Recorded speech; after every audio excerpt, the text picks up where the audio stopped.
ఆవాలు జీలకర్ర మెంతులు వేసాను,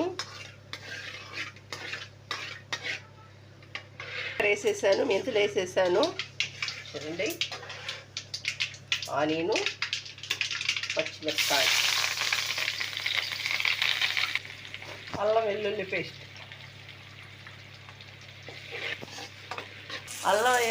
పేస్ట్, కారం అంతా కలిపిన రొయ్యలు వేసేస్తున్నా.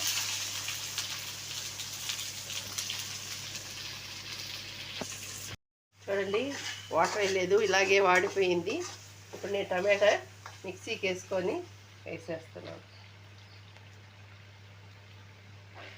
ఇలాగ ఈ వాటర్లో వాటర్ పోయకుండా టమాటాలో కొంచెంసేపు మనం ఇలాగ ఉడకనిచ్చాలి. దీంట్లో కారపొడి, ధనియాల పొడి అన్నీ వేస్తాను. కారపొడి వేసేసాను అంటే ఇలాగ మనము మసాలాలో ఉడికింది. మళ్ళీ మనం టమాటా వేసాం కాబట్టి తగినంత కారం, తగినంత ధనియాల పొడి, మామిడికాయ చిక్కులు చిన్న చిన్న ముక్కలు కోసుకున్నాను. మామిడికాయ, పసుపు, కొంచెం ఉడికినాక నేను చింతపండు పులుసు పోస్తాను. మసాలా అంతా వేసాను, టమాటా గుజ్జు కూడా వేసాను.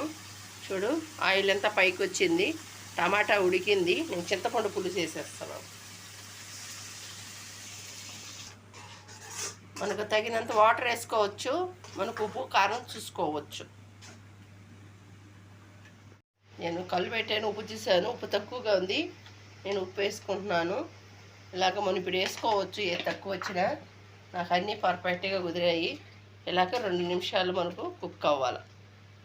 మాది రొయ్యల కూర సూపర్గా రెడీ అయింది, చాలా బాగుంది కూడా. ఇలాగ చేసుకోవాలా.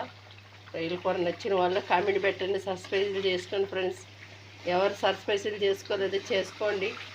ఎలా ఉన్నాయి కర్రీ మీరు చూసి మీరు కూడా చేసుకోండి ఫ్రెండ్స్. ఇలాగ చేసుకోవాలా, అప్పుడు టేస్ట్గా ఉంటుంది మనకు. చూడండి, అంతా మంచిగా వచ్చింది. నేను మసాలా పెట్టేటివి మీకు చూపించలేదు, కానీ నేను ముందుగా ఈ రొయ్యలకి మసాలా పెట్టాను ఫ్రెండ్. మీరు కూడా ఇలా చేసుకోండి.